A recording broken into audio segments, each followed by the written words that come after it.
TC perdana Timnas Indonesia U23 dimulai Juni 2025. Pelatih Gerald van Burg resmi memanggil 30 pemain ke pemusatan latihan TC di Jakarta sebagai persiapan menghadapi Piala AFF U23 2025 yang dijadwalkan berlangsung di 15-29 Juli di Stadion Utama Gelora Bung Karno dan Stadion Patriot Candrabhaga.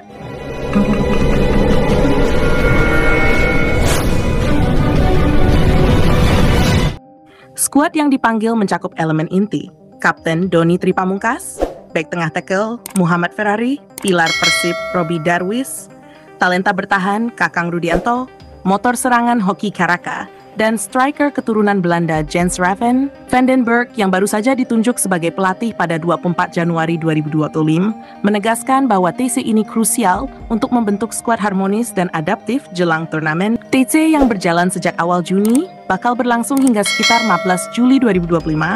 Lalu dilanjutkan TC terpusat mulai 1 Juli. Tujuan utama adalah menyaring 30 nama ini menjadi 23 pemain final yang akan diturunkan di grup A bersama Malaysia, Filipina, dan Brunei.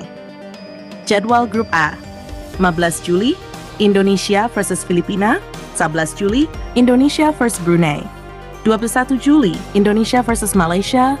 Reaksi pelatih Malaysia, ketar-ketir. Pelatih Nafuzi Zain menerapkan strategi Elite Games internal untuk mengevaluasi 26 pemain jelang TC terpusat pada 1 Juli.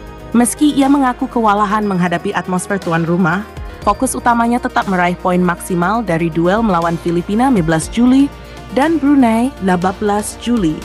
Sebelum menangani Indonesia di pertandingan terakhir grup A, Nafuzi menegaskan, "Kami akan menghadapi Indonesia di pertandingan ketiga. Namun, kami harus fokus dulu untuk meraih kemenangan atas Filipina dan Brunei." Meski tahu Indonesia bakal tampil di kandang sendiri dengan keunggulan home crowd, ia percaya eliminasi awal, lolos 2 dari 4 tim, memberinya ruang untuk tampil maksimal. Analisa skuad dan tantangan grup A. Kekuatan Indonesia dikomando Gerald van den Berg, pelatih asal Belanda dengan pengalaman level elite, Ajax, PSV, Piala Eropa, gabungan pemain berpengalaman dan muda, termasuk mereka yang sudah bermain di senior level. TC awal sudah membangun harmoni tim. 2. Malaysia versus Indonesia. Rivalitas regional yang tensinya tinggi. Pertandingan terakhir grup A jadi final kecil. Malaysia wajib menang jika ingin lolos. Indonesia perlu minimal hasil imbang jika menguasai 2 laga awal. Kedua pelatih punya skema berbeda. Van den Berg agresif di kandang, Nafuzi lebih pragmatis. Filipina and Brunei.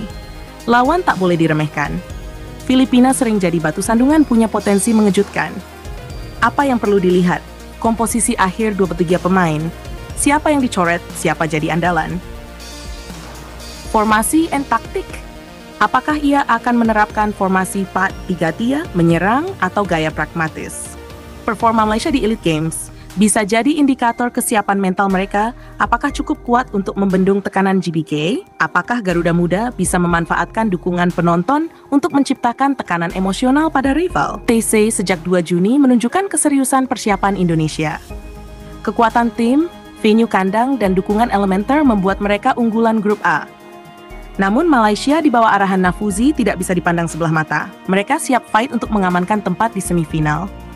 Pertarungan di GBK pada 21 Juli nanti akan menjadi puncak dramatis dari fase grup dengan nuansa rivalitas tinggi dan peluang titel harapan yang besar.